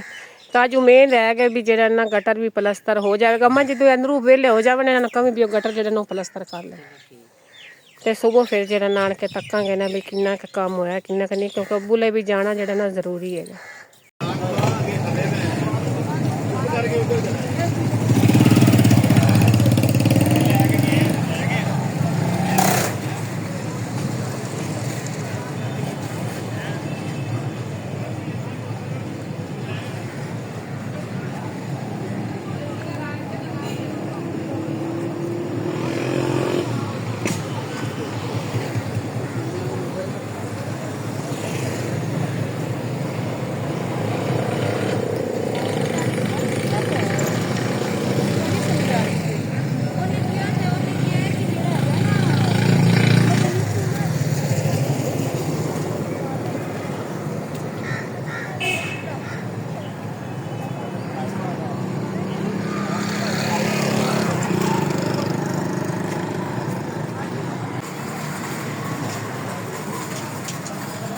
जी अस्सलाम वालेकुम की हाल में तमाम भैन भाइयों के ठीक ठाक हो तो अलहमदुलिल्ला असी भी बिल्कुल ठीक ठाक है ਹੁਣ ਤਾਂ क्योंकि अबू जी का ऑपरेट हो गया है सर्जरी वगैरह तो अबू जी रात दिन ਇੱਥੇ कमरा है ਇਹਦੇ ਵਿੱਚ शिफ्ट है ਤੇ ਸਿਸਟਰ ਨਈਦ ਔਰ ਆਪਣਾ ਖਾਲਾ ਮੇਰੀ ਜਿਹੜੀ ਨਾ ਉਹ ਇੱਥੇ ਹੈਗੀਆਂ ਨੇ ਤੇ ਆਪਾਂ ਨੂੰ ਤੀਸਰਾ ਦਿਨ ਹੈ ਮੇਰੇ ਖਿਆਲ ਹੈ ਨਾ ਅੱਜ ਤੀਸਰਾ ਦਿਨ ਹੈਗਾ ਅਸੀਂ ਹਸਪੀਟਲ 'ਚ ਹੈਗੇ ਆ ਤੇ 3-4 दिन हो गए ना वीडियो बनाई कोई नहीं 3-4 दिन हो गए है ने मैं क्या जरा अज भैन भाइयों ना माड़ा जहा ना शेयर कर लिए तो हाँ अबू जी की वीडियो बनानी नहीं हैगी मैं अपने च ना शेयर कर लिए क्योंकि ना मरीज की वीडियो नहीं बनानी चाहिए ਕਿਉਂਕਿ ਕਾਫੀ ਲੋਕ ਨੇ ਉਹਨਾਂ ਦੇ ਘਰਾਂ 'ਚ ਮਰੀਜ਼ ਹੈਗੇ ਨੇ, ਪਹਿਲੇ ਲੋਕ ਆਵਾਜ਼ਾਰ ਹੁੰਦੇ ਹੈਗੇ ਨੇ, ਤਾਂ ਉੱਪਰੋਂ ਨਾ ਮਤਲਬ ਇਸ ਤਰੀਕੇ ਡਿਸਟਰਬ ਦੁਬਾਰਾ ਨਹੀਂ ਕਰਨਾ ਚਾਹੀਦਾ। ਬਾਕੀ ਜਿੰਨਿਆਂ ਘਰਾਂ ਦੇ ਮਤਲਬ ਮਰੀਜ਼ ਹਨ ਨਾ, ਸਾਰਿਆਂ ਵਾਸਤੇ ਦੁਆ ਹੈਗੀ ਕਿ ਅੱਲਾਹ ਪਾਕ ਉਹਨਾਂ ਦੇ ਮਰੀਜ਼ਾਂ ਨੂੰ ਅੱਲਾਹ ਪਾਕ ਸ਼ਫਾ ਦੇਵੇ, ਤੰਦਰੁਸਤੀ ਦੇ ਲੰਬੀ ਜ਼ਿੰਦਗੀ ਦੇਵੇ। ਤੇ ਸਾਡੇ ਅੱਬੂ ਜੀ ਵਾਸਤੇ ਤੁਸੀਂ ਦੁਆ ਕਰਿਆ ਜੇ ਕਿ ਅੱਲਾਹ ਪਾਕ ਅੱਬੂ ਜੀ ਕਰਦੇ ਵੀ ਹਨ, ਉਹਨਾਂ ਦਾ ਬਹੁਤ ਬਹੁਤ ਸ਼ੁਕਰੀਆ। ਅੱਲਾਹ ਪਾਕ ਉਹਨਾਂ ਦੀ ਜ਼ਿੰਦਗੀ ਕਰੇ, ਅੱਲਾਹ ਪਾਕ ਜੀ, ਜੀ। ਤੰਦਰੁਸਤੀ ਦੇਵੇ, ਅੱਲਾਹ ਪਾਕ ਉਹਨਾਂ ਨੂੰ ਆਪਣੇ ਜ਼ੁਬਾਨ ਵਿੱਚ ਰੱਖੇ। ਬਿਲਕੁਲ ਇਸ ਤਰ੍ਹਾਂ ਹੀ ਹਰ ਵਾਸਤੇ ਢੇਰ ਸਾਰੀ ਦੁਆ ਅਸੀਂ ਕਰਨੇ ਆ, ਸਾਡੇ ਵਾਸਤੇ ਉਵੇਂ ਹੀ ਸਾਡੀ YouTube ਫੈਮਿਲੀ ਜਿਹੜਾ ਦੁਆਵਾਂ ਕਰਦੀ ਦੁਆਵਾਂ ਕਰਦੀ ਹੈ ਕਿ ਬਹੁਤ ਬਿਲਕੁਲ ਮਿਹਰਬਾਨੀ ਹੋਵੇਗੀ, ਬਹੁਤ ਸ਼ੁਕਰੀਆ। ਤੇ ਅੱਲਾਹ ਦਾ ਸ਼ੁਕਰ ਆ, ਤਬੀਅਤ ਹੁਣ ਅੱਗੂ ਠੀਕ ਹੈਗੀ। ਹਾਂਜੀ, ਅੱਜ ਅਸੀਂ ਆਖਿਆ ਚਲ ਛੋਟਾ ਮੋਟਾ ਡਿਨਰ ਕੀ ਹੈ ਨਾ 2-3 ਮਿੰਟ ਦੀ ਜਿਹੜੀ ਨਾ ਵੀਡੀਓ ਬਣਾ ਕੇ ਮਤਲਬ ਇਹਨਾਂ ਅਪਡੇਟ ਦੇ ਦਈਏ। ਤੇ ਦੁਆ ਦੀ ਅਪੀਲ ਜਿਹੜੀ ਹੈਗੀ ਨਾ ਉਹ ਭੈਣ ਭਰਾਵਾਂ ਨਾਲ ਕਰ ਰਹੇ ਹੈਗੇ ਆ ਕਿ ਦੁਆ ਕਰਿਆ ਜੇ। ਔਰ ਨੀਂਦਰ ਦੀ ਵਜ੍ਹਾ ਤੋਂ ਨਾ ਹਕੀਕਤ ਬੋਲਿਆ ਹੀ ਨਹੀਂ ਜਾ ਰਿਹਾ ਕਿ ਅੱਖਾਂ ਹੀ ਨਹੀਂ ਪਟੀਆਂ ਜਾ ਰਹੀ, ਕਿਉਂਕਿ ਨੀਂਦਰ ਬਹੁਤ ਜ਼ਿਆਦਾ ਹੈਗੀ। ਸਿਰਫ ਚਾਹ ਪੀ ਕੇ ਨਾ ਤੇ ਉਹ ਮਤਲਬ ਚਾਹ ਪੀ ਲਈ ਦੀ ਹੈ ਨਾ, ਤੇ ਨੀਂਦਰ ਜਿਹੜੀ ਨਾ 2 ਘੰਟਿਆਂ ਵਾਸਤੇ ਗਾਇਬ ਹੋ ਜਾਂਦੀ ਹੈਗੀ, ਫਿਰ ਨੀਂਦਰ ਆਉਣ ਲੱਗ ਜਾਂਦੀ ਹੈ, ਫਿਰ ਚਾਹ ਰਾਤ ਨੂੰ ਪੀਣੀ ਹਾਂਜੀ ਚਾਹ ਹੈ। ਕਿਉਂਕਿ ਥਕਾਵਟ ਜਿਹੜਾ ਕਿਉਂਕਿ ਸਾਰਾ ਦਿਨ ਮਤਲਬ ਹੈ ਨਾ ਇਸੇ ਮਸਲੇ ਦੇ ਵਿੱਚ ਕੋਈ ਇਧਰੋਂ ਦਵਾਈ ਲਿਆ, ਇਧਰ ਜਾ, ਇਧਰ ਡਾਕਟਰ ਬੁਲਾ ਰਿਹਾ, ਫੈਲ ਲੈ ਕੇ ਜਾਓ, ਇਸ ਤਰੀਕੇ। ਤੇ ਬਾਕੀ ਨਿਵਾਜ਼ ਔਰ ਯਾਦ ਦੋਨੋਂ ਭਾਈ ਆਏ ਹੈਗੇ ਨੇ, ਤੁਹਾਨੂੰ ਫਿਰ ਤੰਗ ਨਹੀਂ ਕਰੀਦਾ ਹੈਗਾ, ਛੋਟੇ ਹੈਗੇ ਨੇ ਪਿੱਛੇ, ਛੋਟੇ ਬੱਚੇ ਨੇ, ਉਹਨਾਂ ਨੂੰ ਮੈਨੇਜ ਕਰ ਰਹੇ ਹੈਗੇ ਨੇ। ਤੇ ਕੱਲ ਮਤਲਬ ਸਾਡੇ ਨਾਲ ਗੁੱਸੇ ਹੋ ਗਏ, ਮਤਲਬ ਤੁਸੀਂ ਸਾਨੂੰ ਬੁਲਾਉਂਦੇ ਕਿਉਂ ਨਹੀਂ ਹੋ, ਜੋ ਆਉਣ ਲੱਗੇ ਨੇ ਕੱਲ ਸਵੇਰ ਵੀ ਉਹਨਾਂ ਸਵੇਰ ਫੋਨ ਕੀਤਾ, ਮੈਂ ਕਿਹਾ ਰਹਿਣ ਦਿਓ ਆਪੂ ਸੌ ਰਿਹਾ ਹੈਗਾ, ਬਿਲਕੁਲ ਠੀਕ ਹੈਗਾ, ਤੇ ਕੋਈ ਟੈਨਸ਼ਨ ਨਹੀਂ ਹੈਗੀ, ਤੇ ਫੋਨ ਕਰੋ। ਬਾਕੀ ਅੱਲਾਹ ਪਾਕ ਕਰਮ ਕਰੇਗਾ ਇਨਸ਼ਾਅੱਲਾ। ਕੱਲ ਸ਼ਾਮ ਨੂੰ ਜਿਹੜਾ ਨਾ ਰਾਤ ਨੂੰ ਗਏ, ਸ਼ਾਮ ਤੋਂ ਤਕਰੀਬਨ 12 ਵਜੇ ਗਏ ਹੈਗੇ ਨੇ। ਚਾਚੂ ਬਸ਼ੀਰ ਵੀ ਆਇਆ ਹੋਇਆ ਸੀ ਔਰ ਇਜਾਜ਼ ਭਾਈ, ਨਵਾਜ਼ ਭਾਈ, ਇਹ ਮਤਲਬ ਹੈ ਨਾ ਰਾਤ ਨੂੰ 11 ਵਜੇ ਗਏ ਹੈਗੇ ਨੇ। ਤੇ ਭਾਈ ਪੂਰਾ ਵੀ ਸਾਰੇ ਸਮਝ ਲਓ ਸਾਡੀ ਫੈਮਿਲੀ ਇਸ ਤਰ੍ਹਾਂ ਕਿਉਂਕਿ ਸਮਾਨ ਵਗੈਰਾ ਲੈ ਕੇ ਦੇ ਗਏ ਹੈਗੇ ਨੇ, ਗਲਵਜ਼ ਹੋ ਗਏ, ਦੂਸਰਾ ਮਾਸਕ ਹੋ ਗਿਆ, ਬਾਕੀ ਪਾਣੀ ਵਗੈਰਾ ਹੈ, ਮੱਛਰ ਮਾਰ ਸਪਰੇ, ਕਿਉਂਕਿ ਕਮਰਾ ਹੈਗਾ ਨਾ ਪਹਿਲੇ ਦਾ, ਤਦੇ ਕਰਕੇ ਨਾ ਵੀ ਅੰਦਰ ਮੱਛਰ ਵਗੈਰਾ ਨਾ ਹੋਣ, ਮੱਛਰਾਂ ਦੀ ਵਜ੍ਹਾ ਤੋਂ ਨਾ ਸਾਰਾ ਕੁਝ ਲੈ ਕੇ। ਹਾਂਜੀ ਹਾਂ ਬਿਲਕੁਲ ਇਸ ਤਰ੍ਹਾਂ ਹੀ ਤੇ ਅੱਬੂ ਜੀ ਆਸਤਾ ਆਸਤਾ ਠੀਕ ਹੋਣਗੇ। ਤੇ ਲੇਕਿਨ ਅਜੇ ਥੋੜੀ ਸਮਝ ਲਓ ਦਿਲ ਵਿੱਚ ਸਾਡੇ ਅਜੇ ਡਰ ਜਿਹਾ ਹੈਗਾ, ਤੇ ਸਾਰੇ ਭੈਣਾਂ ਦੀ ਦੁਆਵਾਂ ਇਨਸ਼ਾਅੱਲਾ ਕਰਨਗੇ ਤਾਂ ਅੱਬੂ ਜੀ ਬਹੁਤ ਜਲਦੀ ਜਿਹੜਾ, ਕਿਉਂਕਿ ਕਿਸੇ ਦੀ ਅੱਲਾਹ ਪਾਕ ਜਿਹੜਾ ਦੁਆ ਨਹੀਂ ਜਿਹੜਾ ਸੁਣ ਲੈਂਦਾ ਹੈ, ਬਿਲਕੁਲ ਕਬੂਲ ਕਰ ਤੇ ਅੱਲਾਹ ਸੋਹਣਾ ਜਿਹੜਾ ਮੇਰੇ ਅੱਬੂ ਜੀ ਨੂੰ ਸਿਹਤ ਤੰਦਰੁਸਤੀ ਦੇਵੇ, ਕਿਉਂਕਿ ਮਾਂ ਬਾਪ ਜਿਹੜਾ ਅੱਲਾਹ ਪਾਕ ਸੋਹਣਾ ਜਿਹੜਾ ਹਰ ਨੂੰ ਹਰ ਦਾ ਸਾਇਆ ਹੁੰਦਾ ਜਿਹੜਾ ਕਾਇਮ ਰੱਖੇ, ਵਾਲਦੈਨ ਸਾਰਿਆਂ ਦੇ ਨਾਲ ਤੰਦਰੁਸਤ ਰਹਿਣ। ਬਿਲਕੁਲ ਦੁਨੀਆ ਦੀਆਂ ਸਾਰੀਆਂ ਚੀਜ਼ਾਂ ਜਿਹੜਾ ਮਿਲ ਜਾਂਦੀਆਂ ਨੇ, ਲੇਕਿਨ ਜਿਹੜਾ ਅੰਮੀ ਅੱਬੂ ਜਿਹੜਾ ਇਹਨਾਂ ਦੀ ਇੱਕ ਸਮਝ ਜਿਹੜਾ ਵੱਖਰੀ ਹੁੰਦੀ ਹੈਗੀ ਆ। ਬਿਲਕੁਲ ਕਿਉਂ ਨਹੀਂ, ਇਹਨਾਂ ਦੀ ਮਤਲਬ ਹੈ ਨਾ ਬੈਠੇ ਹੋਏ ਘਰ ਦੇ ਵਿੱਚ ਨਾ ਮਾਸ਼ਾਅੱਲਾ ਅੱਲਾਹ ਪਾਕ ਤੰਦਰੁਸਤੀ ਦੇਵੇ, ਬੈਠੇ ਹੋਏ ਬਹੁਤ ਹੈਗੇ ਮੰਜੇ ਤੇ ਅਸੀਂ ਸਮਝ ਲੈਣ ਵੇਖ ਕੇ ਜਿਹੜਾ ਜਿੰਦੇ ਰਹੋ ਖੁਸ਼ ਹੋ ਜਾਂਦੇ ਆ। ਬਿਲਕੁਲ ਜਿਹੜਾ ਬਿਲਕੁਲ ਸਿਹਤਮੰਦ ਤੰਦਰੁਸਤ ਹੋ ਜਾਣ। ਬਿਲਕੁਲ ਮੈਂ ਜਿਹੜਾ ਬੋਲ ਰਹੀ ਹਾਂ ਨਾ ਥੋੜਾ ਖਵਾਟ ਕੇ ਮੇਰੇ ਜਿਹੜਾ ਵੇਖਦੇ ਪਏ ਹਾਂਜੀ कोई नहीं, अल्लाह पाक करम करेगा इंशाल्लाह। और तकरीबन तो नहीं रियल इतना 5वीं मंजिल ते असी शिफ्ट है गए, ये देखो। बाकी अल्लाह खैर करेगा इंशाल्लाह, 5वीं मंजिल ते कमरा मिलिया हैगा। बाकी दुआ करो कि अल्लाह पाक अब्बू नूं मुकम्मल सेहत और तंदुरुस्ती देवे इंशाल्लाह। फिर पूरी जिंदगी विलाग ही बनाने हैगे, क्योंकि अगर विलागां दे तमे दे विच मतलब ऐसे तरीके, क्योंकि साडी पूरी फैमिली दे ना कोई कारोबार ही नहीं होगा, विलाग छोड़ के ना कोई कारोबार भी नहीं साडे को हो रहा हैगा। तिन्ना भरावां कोल भी रोटी खाण ते दिल कोई नहीं करदा, किसे को काम करन ते ना कोई, क्योंकि भाई निवाज दे भी मतलब है ना दूसरे तीसरे दिन विलाग आंदे रहे हैगे ने, मतलब 5वें दिन भी विलाग आंदे रहे हैगे ने। 5-5 दिन छुट्टियां हो गई, 2-2 छुट्टियां हो गई, क्योंकि साडा रेगुलर काम हैगा सी ते असी छुट्टियां तदे करके हो गई हैगी ने अब्बू जी दी वजह तो। ते अज भी ये बना रहे हैगे विलाग, इस तो बाद शायद मतलब है ना 3-4 दिन विलाग ना आवे, जब्बू की तबीयत बिल्कुल ठीक हुई तो फिर तो इस तरीके 4-5 मिनट का विलाग तुहाडे तक पहुंच जाएगा बड़ा भाइयों तक। ते तुसी दुआ करनी कि अब्बू जी नूं अल्लाह पाक सेहत तंदुरुस्ती देवे। बाकी तुसी साडी फैमिली सारे वास्ते दुआ करनी है, असीं तुहाडी सारी फैमिली वास्ते दुआ करने हैं कि अल्लाह पाक सही गल है बिल्कुल उन्हां वास्ते दुआ, क्योंकि दुआवां कोई मुल तक खरीदियां नहीं जांदियां हैगियां, दुआवां अल्लाह पाक कबूल कर लैंदा किसे दियां ते अल्लाह पाक रहमत कर दिंदा अगले बंदे ते। ਤੇ ਸਾਡੀ ਦੁਆ ਹੈਗੀ ਕਿ ਅੱਲਾਹ ਪਾਕ ਸਾਡੇ ਵੇਖਣ तमाम ਭੈਣਾਂ ਭਾਈਆਂ ਤੇ ਹਮੇਸ਼ਾ ਖੁਸ਼ ਰਹੇ ਤੇ ਅੱਲਾਹ ਪਾਕ ਉਹਨਾਂ ਨੂੰ ਹਮੇਸ਼ਾ ਖੁਸ਼ ਰੱਖੇ, ਔਰ ਜਿਨ੍ਹਾਂ ਦੇ ਮਰੀਜ਼ ਨੇ ਅੱਲਾਹ ਪਾਕ ਉਹਨਾਂ ਨੂੰ ਸ਼ਿਫਾ ਦੇਵੇ, ਤੰਦਰੁਸਤੀ ਦੇਵੇ, ਤੁਹਾਨੂੰ ਤੰਦਰੁਸਤ ਤੇ ਹੱਸਦੇ ਮੁਸਕਰਾਉਂਦੇ ਰੱਖੇ ਸਾਡੇ ਨਾਲ ਇਸੇ ਤਰੀਕੇ ਪੂਰੀ ਜ਼ਿੰਦਗੀ। ਔਰ ਦੁਆ ਕਰੋ ਜ਼ਿੰਦਾ ਰਹੇ ਤੇ ਇਨਸ਼ਾਅੱਲਾ ਤੁਹਾਡੇ ਨਾਲ ਰਵਾਂਗੇ। ਤੇ ਬਾਕੀ ਅਬੂ ਜੀ ਵਾਸਤੇ ਸਪੈਸ਼ਲ ਦੁਆ ਕਰਿਆ ਜੇ, ਸਾਡੇ ਤਿੰਨਾਂ ਚਾਰਾਂ ਫੈਮਲੀਆਂ ਵਾਸਤੇ ਤੁਸੀਂ ਦੁਆ ਕਰਨੀ ਹੈ ਕਿ ਸਾਡੇ ਤਿੰਨੇ ਭਾਈ ਜਿਹੜੇ ਅਸੀਂ ਹੈਗੇ ਆ, ਸਾਡੀ ਬੱਚੇ ਨੇ, ਕਿਉਂਕਿ ਬੱਚੇ ਛੱਡ ਕੇ ਅਸੀਂ ਇੱਥੇ ਰੁਲਦੇ ਫਿਰਨੇ ਹਾਂ। ਨਵਾਜ਼ ਤਜਾਜ਼ ਆਉਂਦੇ ਪਏ ਹੈਗੇ, ਉਹਨਾਂ ਰਾਤ ਨੂੰ ਜਾਣਾ ਹੈਗਾ, ਸਾਰਾ ਦਿਨ ਇੱਥੇ ਪਿੱਛੇ ਬੱਚਿਆਂ ਦਾ ਸਟੈਂਡ ਅਪ ਤਾਂ ਫਿਰ ਮਤਲਬ ਹੈ ਨਾ ਉਹਨਾਂ ਦੀ ਮਾਵਾਂ ਹੈਗੀਆਂ ਨੇ, ਉਹ ਘਰ ਦੇ ਕੰਮ ਸੰਭਾਲਣਗੀਆਂ, ਮਤਲਬ ਪਿੱਛੇ ਬੱਚਿਆਂ ਨੂੰ ਮਹਿਮਾਨ ਉੱਥੇ ਜ਼ਿਆਦਾਤਰ ਜਿਹੜਾ ਇੱਥੇ ਉਹਨਾਂ ਨੂੰ ਜਿਹੜਾ ਰੋਕ ਦਿੰਦੇ ਆ, ਫਿਰ ਸਮਝ ਲਓ ਜਿਹੜਾ ਬੰਦਾ ਅੱਛਾ ਨਹੀਂ ਲੱਗਦਾ ਜੀ ਜੀ ਜੀ ਜੀ ਅਗਲੇ ਨੇ ਜ਼ਲੀਲ ਕਰਨਾ ਹੀ, ਉੱਥੇ ਕੋਈ ਆ ਜਾਂਦਾ ਉਹਨਾਂ ਦਾ ਖਾਣਾ ਵਗੈਰਾ ਬਣਾਉਣਾ, ਪਾਣੀ ਬੜੀ ਮੁਸ਼ਕਿਲ ਹੁੰਦੀ ਹੈ, ਬੜੀ ਮੁਸ਼ਕਿਲ ਹੁੰਦੀ ਹੈ। ਬਾਕੀ ਉਹਨਾਂ ਨੇ ਹੈਗਾ ਵੀ ਤੁਸੀਂ ਜਿਹੜਾ ਉੱਥੇ ਰਹੋ, ਤੰਮੀ ਜੀ ਹੋਰੀ ਕੱਲ ਆਇਆ ਜਿਹੜਾ ਛੋਟੀ ਮੇਰੀ ਭੈਣ ਹੀ ਆਈ, ਉਹਨੂੰ ਨੇ ਫਿਰ ਜਿਹੜਾ ਗਲਾ ਦਿੱਤਾ ਸੀ, ਆਖਿਆ ਚਲੋ ਅਸੀਂ ਵੱਡੇ ਆ, ਅਸੀਂ ਜਿਹੜਾ ਸਮੂਹ ਇੱਥੇ ਜਿਹੜਾ ਰਹਿ ਲਵਾਂਗੇ, ਮੈਨੇਜ ਕਰ ਲਾਂਗੇ ਤੇ ਤੁਸੀਂ ਜਿਹੜਾ ਚਲੇ ਜਾਓ। ਸਹੀ ਗੱਲ ਹੈ। ਤੇ ਕੋਈ ਨਹੀਂ, ਅੱਲਾਹ ਪਾਕ ਕਰਮ ਕਰੇਗਾ। ਬਾਕੀ ਦੁਆ ਕਰਿਆ ਜੇ ਅਬੂ ਜੀ ਵਾਸਤੇ। ठीक है इंशाल्लाह कल की वीडियो फिर मुलाकात होगी। तमाम भैन भाई की इजाजत चाहते हैं। बाकी वार्ड का विजिट इंशाल्लाह जे कल अबू जी तबीयत बिल्कुल ठीक हुई माशाल्लाह बाकी समूह जेना जेना सहूलतां है बहुत ज्यादा जेना सफाई हैगी है, बड़ी माशाल्लाह सफाई भी है, सहूलतां भी हैगियां ने, सब कुछ हैगा। अल्लाह पाक डॉक्टरों ने इस तरीके खुश रखे। हकीकत है समूह में थे और मरीज है कि अल्लाह पाक हर शिफा दे, हर अपने जुबान इस रखे। बाकी ख्वारी तो होंदी है, जो घर किवें होंदा है ते बाहर बंदा किवें होंदा है, ख्वारी तो बहुत ज्यादा होंदी, सारी रात जागना पैंदा, सारा दिन भजना पैंदा, जागना पैंदा, क्योंकि मरीज दे नाल रहना बहुत बड़ा मुश्किल काम होंदा हैगा। ते क्योंकि अबू जी हैगे ने इस तरीके अल्लाह पाक सारिਆਂ ਨੂੰ तौफीक देवे। वालदैन अगर किसी दे बीमार होना बल अल्लाह पाक शिफा देवे, कोई मसला ना बने। जे अगर किसी दा मसला बने तो वालदैन दे कंधे ना कंधा मिला के खड़े होना चाहिए हैगा, ਤੇ ਉਹਨਾਂ ਦੀ ਤੰਦਰੁਸਤੀ ਵਾਸਤੇ ਦੁਆ ਵੀ ਕਰਨੀ ਚਾਹੀਦੀ ਹੈ ਤੇ ਦਵਾ ਵੀ ਕਰਨੀ ਚਾਹੀਦੀ ਹੈ, ਕਿ ਨਾਲ ਰਹਿਣਾ ਵੀ ਚਾਹੀਦਾ, ਉਹਨਾਂ ਦੀ ਖਿਦਮਤ ਵੀ ਕਰਨੀ ਚਾਹੀਦੀ ਹੈਗੀ। ਠੀਕ ਹੈ ਨਾ, ਕਿਉਂਕਿ ਤੌਫੀਕ ਕਿਸੇ ਨੂੰ ਮਿਲਦੀ ਹੈ, ਅੱਲਾਹ ਪਾਕ ਤੌਫੀਕ ਦਿੰਦਾ ਹੈਗਾ ਤੇ ਅੱਲਾਹ ਪਾਕ ਫਿਰ ਖੁਸ਼ ਹੁੰਦਾ ਹੈਗਾ ਕਿ ਮੇਰੇ ਮਤਲਬ ਬੰਦੇ ਵੇਖੇ ਨਾ ਆਪਣੇ ਵਾਲदैन ਦੀ ਖਿਦਮਤ ਕਿਸ ਤਰ੍ਹਾਂ ਕਰ ਰਹੇ ਹੈਗੇ ਨੇ। ਇਹ ਕੋਈ ਦਿਖਾਵਾ ਨਹੀਂ ਹੈਗਾ, ਇਹ ਕੋਈ ਗੱਲ ਨਹੀਂ ਹੈਗੀ। ਅੱਲਾਹ ਪਾਕ ਇਹਦਾ ਅਜਰ ਦੇਣਾ ਹੈਗਾ, ਅੱਲਾਹ ਪਾਕ ਨੇ ਅਜਰ ਅਜ਼ੀਮ ਦੇਣਾ ਹੈਗਾ ਇਹਦਾ, ਤੇ ਤੁਸੀਂ ਅਜਰ ਮਤਲਬ ਕਮਾਣਾ ਹੈਗਾ। ਠੀਕ ਹੈ ਨਾ, ਤੁਸੀਂ ਖਿਦਮਤ ਕਰੋ, ਅੱਲਾਹ ਪਾਕ ਜ਼ਰੂਰ ਅਜਰ ਦੇਵੇਗਾ, ਜ਼ਰੂਰ ਅਜਰ ਦੇਵੇਗਾ। ਇਸ ਜਾਨ ਵਿੱਚ ਦੇਵੇਗਾ ਤਾਂ ਅਗਲੇ ਜਾਨ ਵਿੱਚ ਦੇਵੇਗਾ।